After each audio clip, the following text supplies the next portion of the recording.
nè để Hà mới vừa nhắc xong. Hello. Đi đâu về vậy?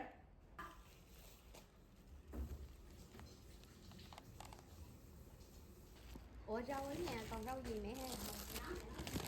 Chị hình như có rau ấy à, có rau salad nè mẹ. Dạ thì con biết nào. Về của nhau ơi.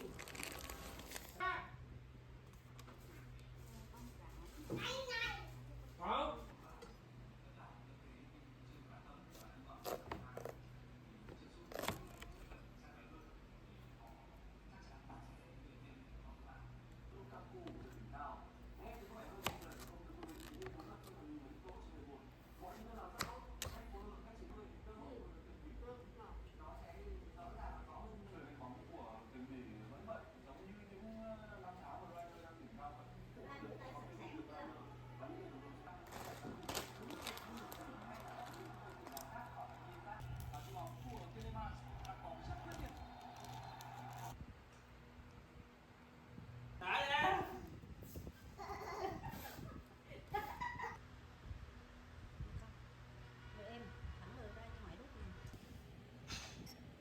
Ăn một miếng này giúp cho.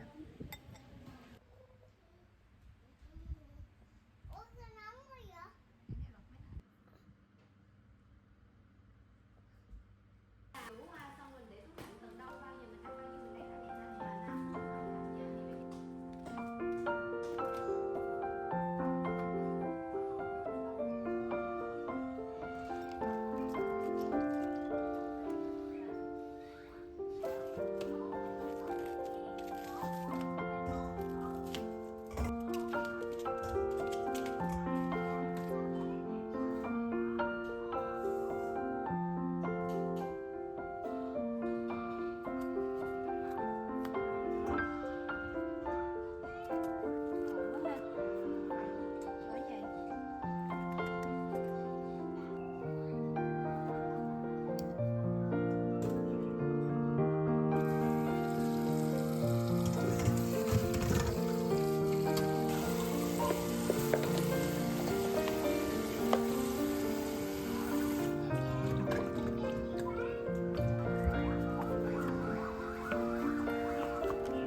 Muốn nhiều bữa nào nấu dỗ cho em nấu món này.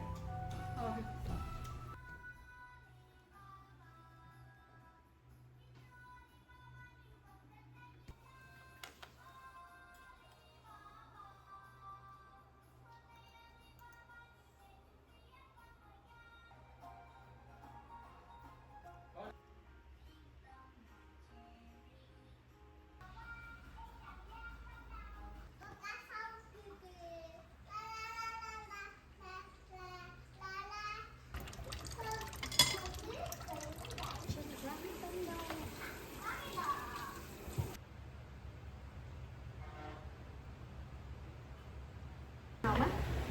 Hồi nãy giờ con lấy mấy màu rồi. Con đừng có trộn vô nữa nha. Đẹp quá ha. Giờ đã đầy nước và cá sấu, phần lớn khu rừng đã bị ngập nước. Vui thật đấy, bầy cá sấu nói, bọn mình chưa bơi được đến tận đây bao giờ. Hãy tận hưởng đi nhé, Elmer đáp, vì vài ngày nữa là nơi này lại cạn khô thôi. Khi nhìn thấy Elmer, anh có thể cứu em không? Dần nói, ở đây cô đơn quá và em nhớ bầy lắm.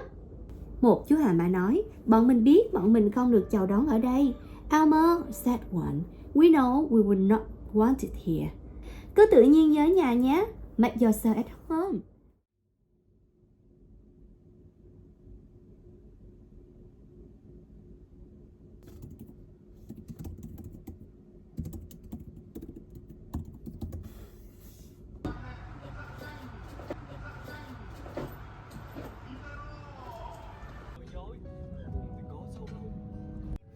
Vô đâu mà chân đá, vô mà chân cái.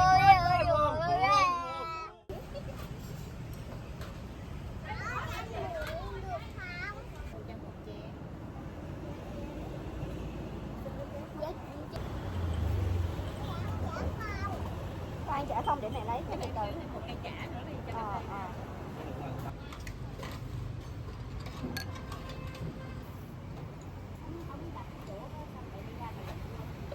Xe. Cà phê.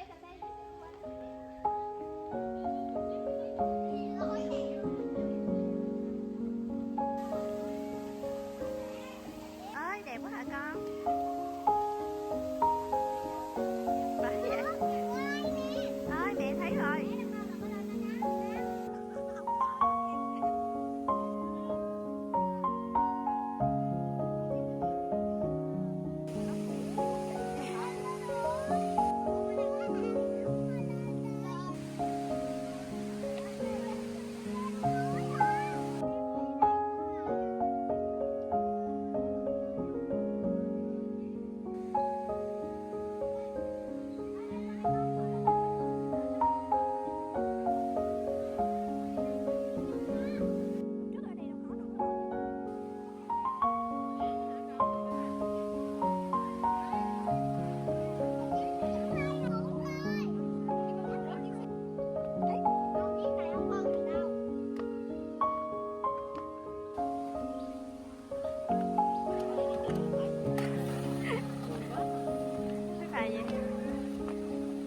Ủa đâu phải trong đó không? Không phải. Trong đây là nhà hàng.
đi, chở đi vòng nữa cho chứ con gấu mà nó không chịu, nó sợ quá thôi vô.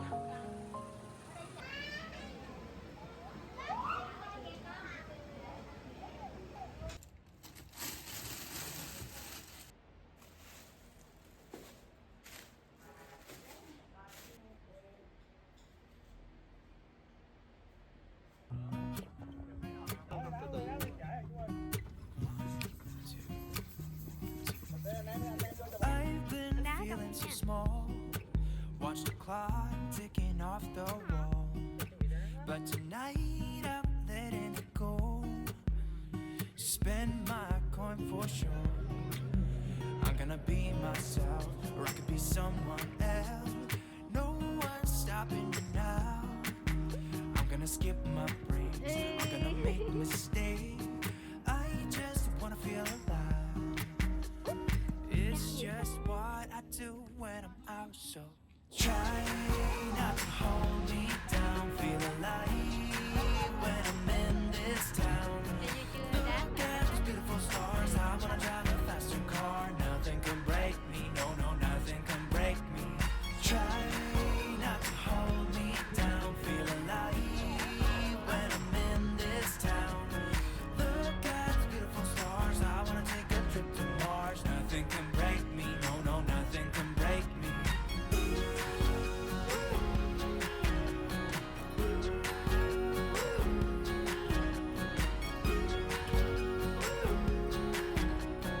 Look at these beautiful stars. I wanna drive a faster car.